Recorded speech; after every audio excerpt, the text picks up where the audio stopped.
Cool, What cool. up, y'all? Happy Tuesday, everybody. Okay, A couple y'all are showing up early. I like it. Yeah, what What's up, up, Marco? Edicus? Edicus, Jared. I don't know if I recognize any of those names. Yeah, what's up, y'all? Ty, fill us in, guys and gals. Fill us in here. And, let us know, where you're at on Amazon, what your goals are, that kind of stuff. And then if you guys are watching already live, or if you're on the replay, very quickly, we're also doing an awesome free live class for you guys tonight. We'll be hopping on Zoom, kind of sourcing products with you, diving into how to prep for Black Friday sales and making the most of Q4. Got the most profitable 45 days ahead of us here. So if you guys want to kind of come and hang out with us, soak in that the sauce there'll be a link in the chat and down below. Oh, sweet. What's up, Raphael? I love it. Yeah, he is a beast. So basically, she, I think, did like 20K her first month last year, got deactivated, said, hey, let's run it back, and is now like totally crushing once again. Kansas City or KC Detroit. What's up, Rick Soul Food? What's up, Rick? What's up, Patrick? Oh my God, all my dogs are in here. What up, Dre? Too. What up?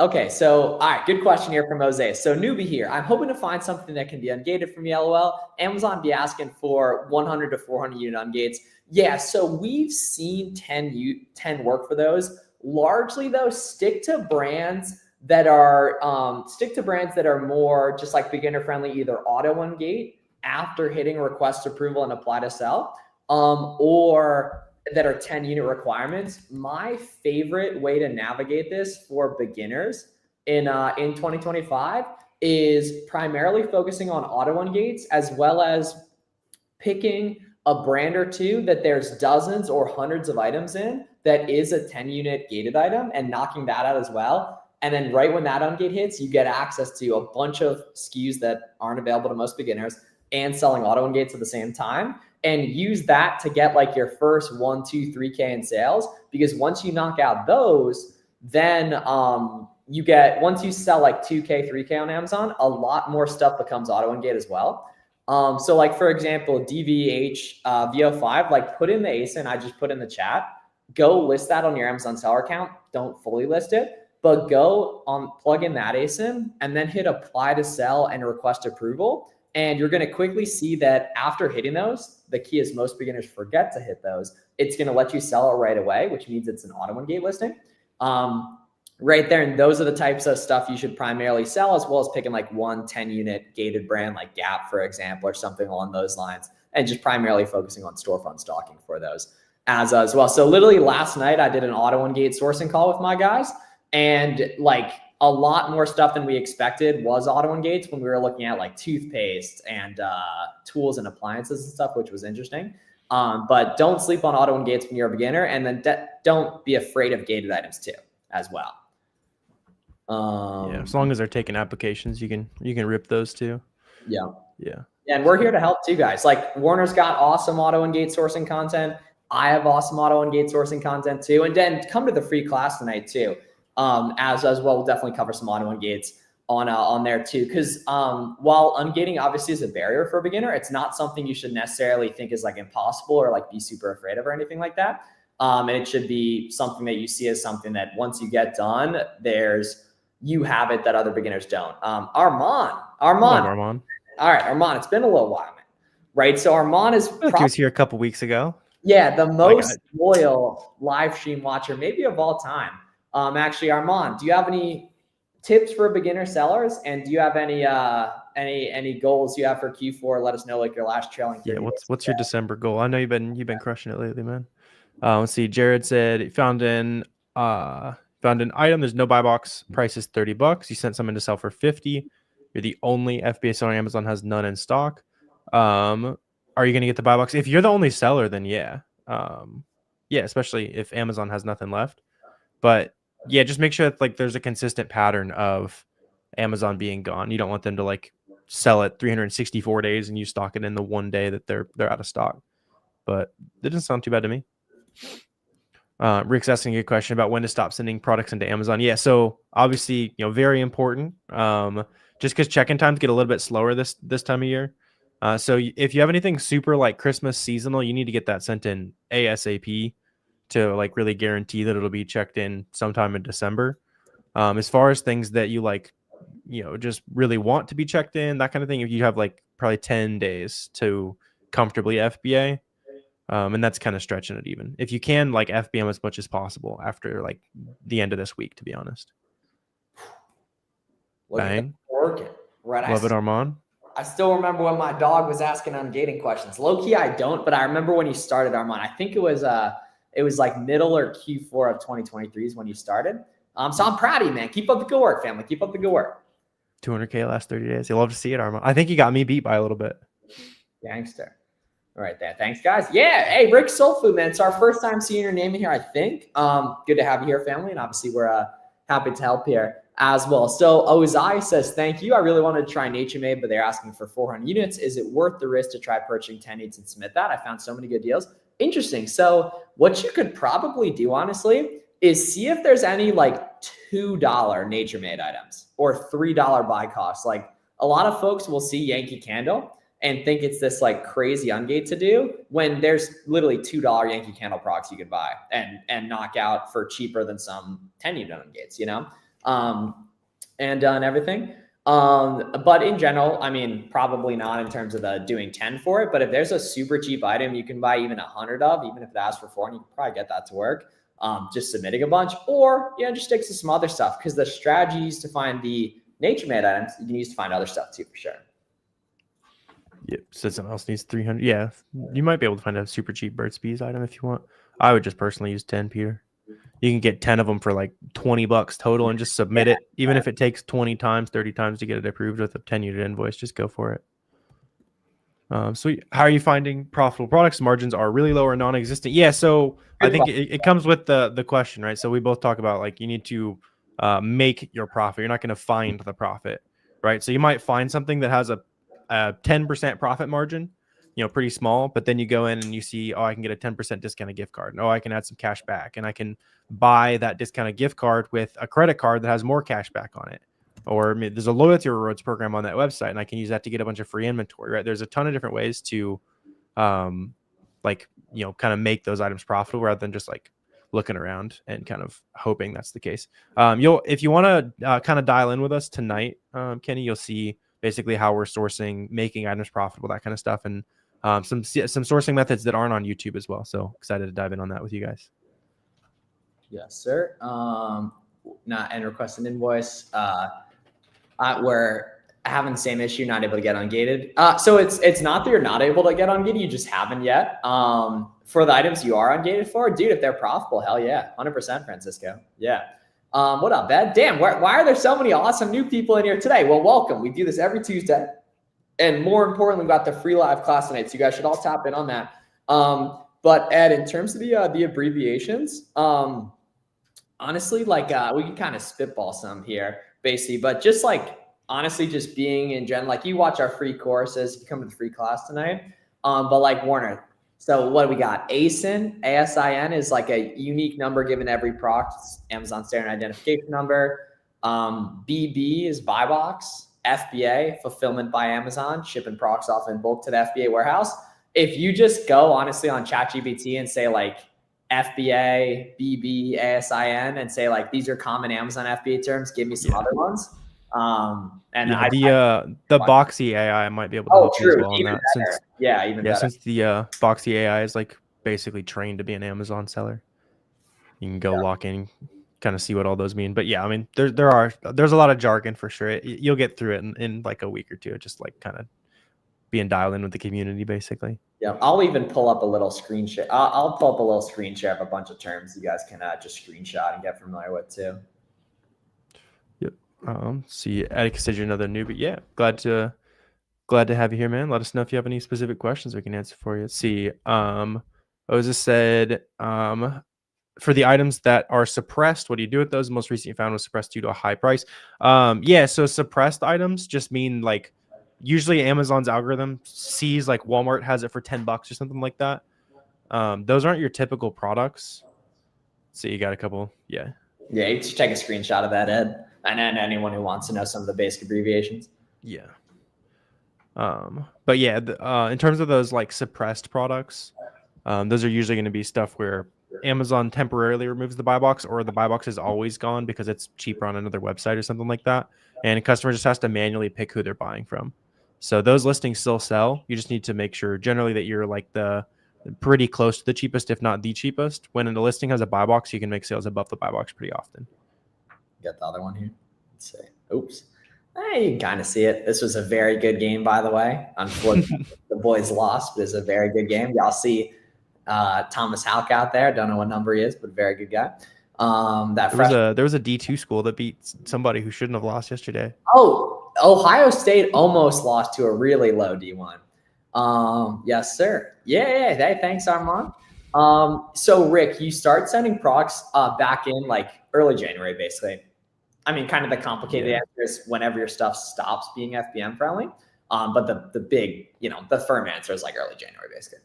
Yeah, usually, yeah.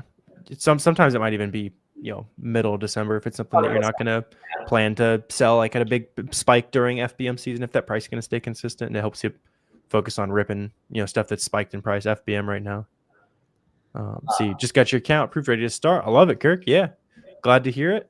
Kind of, next steps are just going to be to dive in with, a little bit of SellerAmp sourcing, start listing some stuff on Boxem, kind of, diving in from there. Check out the auto ungated sourcing. We both have good videos on that. And then we're also breaking down a ton more game kind of screen share and sourcing products with you live on the free class tonight. But yeah, glad to have you. Let us know if we can help. Cool. All right. So Saad says, what is the process for merchant fulfilled after you found a product? What's the shipping process, and how do I find the cheapest shipping option? Yeah. So the cool thing is the like choosing the cheapest shipping option is literally just clicking, once you have an order, just click buy shipping on Amazon. Awesome. And then it typically under £1 is going to be USPS, above £1 is going to be UPS. But for that specific order, Amazon's going to show you the cheapest options right there. And then literally when you get an order, you get that beautiful cha-ching notification. You see that notification on your Boxem account as well. And then you literally just go in on Amazon Seller Central and click buy shipping, print out the shipping label, take the item, put it in the box or the poly mailer, close it, slap the shipping label on it, and you're good to go. That's the nice thing about FBM. There's no fancy labels, no bulk shipping, literally just like eBay, just like Facebook Marketplace shipping orders, nice and easy like that. And that's a beautiful thing there. For sure. So you got a large order at Gap and Stafford, probably. I mean, any order is a good one for sure. So you wanted to FBM them, should arrive on Friday. You want to FBA them? No, yeah, go for it, man. Especially, shirts and clothes like you're talking about. Absolute worst case, if it takes, until December 15th to check in, you're still going to make sales during the holiday rush. And then people are still going to need their shirts in January too. So it's not a bad idea. 100%. Safe. Ula says, how can we make sourcing easier? Any key steps? Yes. So there's really two big issues with beginners doing online arbitrage sourcing. Either you're not actually storefront stalking from online arbitrage listings. So you're starting out on random products, not the beautiful online arbitrage stuff like you see in our videos. Or you are actually storefront stalking for online arbitrage things, but you're not actually making the numbers work on them using different coupons and different discounts and stuff like that. So basically, what you need to understand as a beginner, right, is very, very rarely are items just going to be profitable at the advertised prices on the websites. Sometimes they will be, but largely they won't be, right? Most of the time, you have to make them good using different discounts, coupon codes. Some websites use your resource certificate on, using a tax exempt permit, like a resource certificate. And basically that might sound a little complicated. It's actually not really at all. To do those, what you just need to get is that like each website has one or two tips and tricks that make the numbers work on them. And all you need to be able to do is basically just go in and use those discounts to make the numbers work and find each of them. So like an example of that would be jcpenney.com. Products are really only profitable on there when there is products are pretty much only profitable on there when you can use, or when there's a sale on. So like a 50% plus sale or 60% plus sale is the best one on there. Walmart, for example, you can use your resource certificate to avoid paying sales tax. That's a built-in mode, stuff like that. Yeah, for sure. Like once you learn that one way to make stuff cheap, that's what it's going to be on that website for at least several months too, is the nice part. So you just got to crack the code once, basically. See, do you delete or leave inventory that is now inactive or out of stock? Yeah, if you're not able to restock it, just wait until that refund period is over on that item.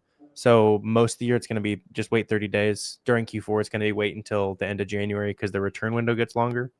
But yeah, it's a good idea because you can get like IP complaints and account health complaints on something that you had 3 years ago and the brand wants to start selling it. If it's like still in your account, you could get an IP complaint. You'd be able to appeal it, but it would just be like extra work for no reason. What's up, Mike? So Mike Ross says, how do I sell this December, guys? Yeah, dude. So you got to get going right now. So just 3 basic softwares to get going. SellerAmp, keep unbox them, right? And then storefront stock, retail arbitrage is super, super underrated, as well too. So finding products in store using SellerAmp right there, and you know, watching our content is a great place to start for that. And totally tap in tonight at the free live class as well. It's not going to be posted on YouTube. It's not going to be posted on TikTok. The only way to get access to it is going to be just registering at the link in the chat I just posted or download. It's a private Zoom call.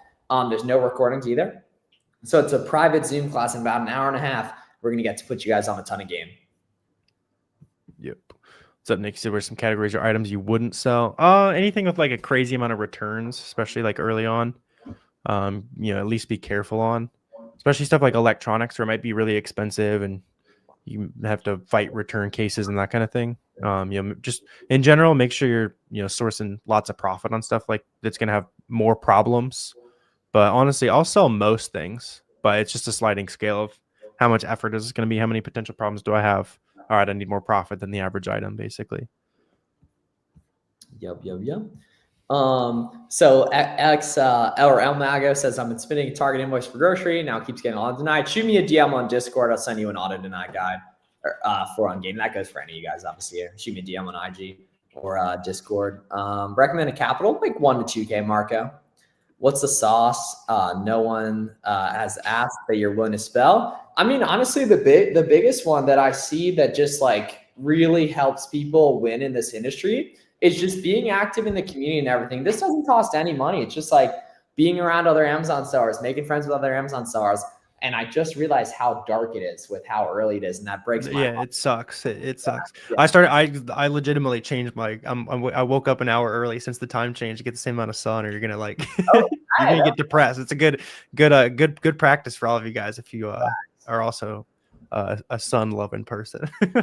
but just in general, I mean, the biggest thing is just making a couple friends in the industry is a massive force multiplier, and you can do that really easily and at no cost, right? There's gonna be great networking in the chat tonight and everything. And it sounds kind of counterintuitive, but like Warner and I's businesses both exploded when we made friends with each other. And I don't think that's a coincidence. Yeah, there's very little like secret sauce and that kind of thing, right? Like maybe you find a certain website that you buy from for 6 months, 12 months, that kind of thing, and you can spend $500,000 to $1 million. And you'll kind of cycle between different places being that like really good consistent source while you source a lot of other like base hits, basically. And the only way you stumble into that is absolute consistency, you know, spending whatever you tell yourself you can spend every single day on the business, sticking to that. And like what I was just talking about, like talking to other people, because then you get exposed to what other people have learned during their 2 hours a day they're spending, 5 hours a day on their business, so on. Yeah. So etiquette. So the key is you're not actually fully checking for auto engage. You're not hitting apply to sell and request approval. Otherwise, a ton of it's going to auto engage. So I'll put a couple ASINs in the chat that I know for a fact are going to auto engage. So you just have to make sure you actually hit apply to sell and request approval. Right now, you're making a pretty common mistake, which is no problem. You're new, right? Where you're thinking that it's saying request approval means it's gated. That's not true, right? So you got to hit apply to sell and request approval. I'll put a couple ASINs in chat that'll work for that. Right there, and literally go plug these in right now, and you'll see that it's going to ask you to, you know, for quantity, price, etc., which means it's an auto engage. Yeah, it's usually not super productive to just like spam ungates as well. So like if something's gated and lets you apply, you can just buy it, use that invoice, you know, and then if it's auto ungate, obviously even better. Yeah. But I wouldn't sit there and just like try to auto ungate things arbitrarily. How do I find auto ungate ASINs? Storefront stock off the listings we just put in the chat. For sure. You find in clothing items that aren't Halloween related. So yeah, for sure. I mean, I sold very little Halloween this year. Like I sold a few costumes and decorations and that kind of thing, but they're very seasonal, right? Like as soon as October 30, 31st comes around, you're not selling that stuff anymore. But there's plenty of other clothes that are not Halloween related for sure.